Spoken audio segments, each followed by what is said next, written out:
One. Hey guys, it's Eddie. I'm back. Whiteboarding out.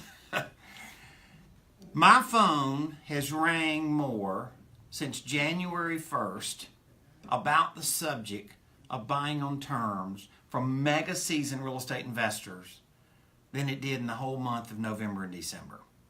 Okay? Here's a story over and over and over. Eddie, flipping ain't working the way it did. And guys that are out there that are kind of the rookies in the business, rookies meaning they haven't been doing it for more than 10 years and never lived through a cycle. I'm sorry, but if you've never lived through a cycle, for this old guy that's been doing almost 40 years, you're still a rookie. Okay? Doesn't mean I don't think you're a ninja at what you know how to do. But a lot of times when people talk about creative financing and getting the seller to carry seller financing, the gurus that mention this have got us thinking all about 0% interest. Zero interest, zero interest, zero interest. Now let me say this. That is one of 50 points to negotiate. Now I'm not saying if you can get the seller to stand still for zero interest, that isn't a good deal. I think they'll do it about 20% of the time. That's been my experience. 80% of the time, you're going to have to negotiate some interest in it, and there's a lot of strategic ways I think you can do it and still get the bargain you're looking for. It's just on the surface, not 30 years zero interest. Okay? But I want to focus today on other terms that may be more important than zero interest. Okay? So I had Debbie write these down because you'll see the handwriting. You know that that's my assistant's Debbie's because my handwriting's never that good. And by the way, I have dyslexia and I misspell everything, right? The first thing is qualifying for a loan, okay? And that means you got to go gather all this paperwork. What's a bank going to do? Well, they're going to make you do all this, and a seller's going to make you do absolutely nothing. We've dropped 5 million pieces of mail to people that own a seller finance note. I will tell you statistically, there's a 1 in 400 chance that somebody calls us to sell a note, even has a social security number of the buyer. So they don't gather all the information a bank or a hard money lender does, and it's just a pain factor. And let me tell you a little secret. The reason they gather all of that qualifying information is because the next thing is they're going to make you personally guarantee the loan. I just turned 59 years old in last day of November. Okay? This cowboy ain't signing no big note. Okay? I'm 59 years old. I got my self-directed retirement account going the right way, and I'm blessed to have a good company. And this cowboy ain't fixing to sign no $10 million note. I ain't fixing to sign a $5 million note. I've signed them before. I've had those big lines of credit. I'm not doing that today, and I'm not going to do it the rest of my life.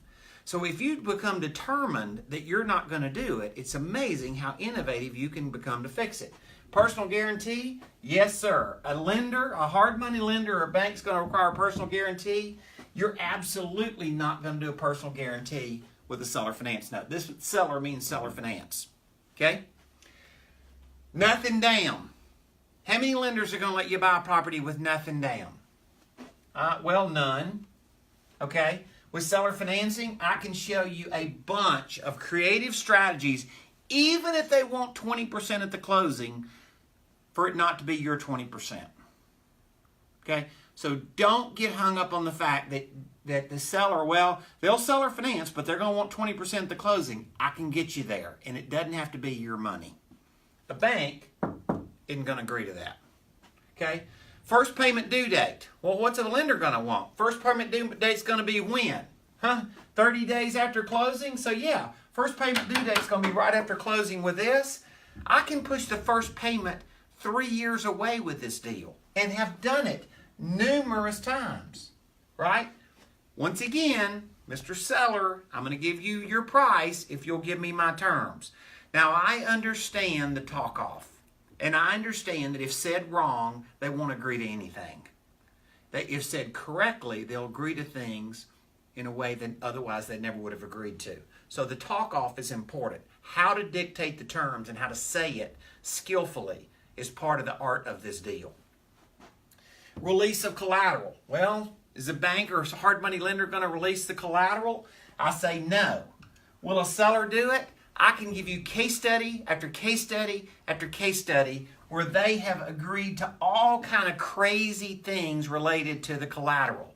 Okay, you originally had the collateral on property A. It's written at really soft terms, super crazy loan that a bank would never agree to. You move that loan to property B, now property A is free and clear and you can go do something else with it. Or you buy a property and they release part of the collateral at the closing. All kind of things you can do.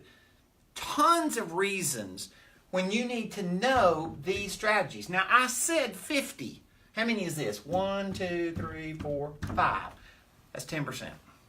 Oh, and zero interest, that's 6. Is this something to think about and beat up and become a skill set? Let me ask you this. If you're a typical real estate investor today and you're making 20 offers to get one house bought, your trash can has 20 denials in it and your closing table has 1 yes in it. Change that number, you change your game. See you later. Bye-bye.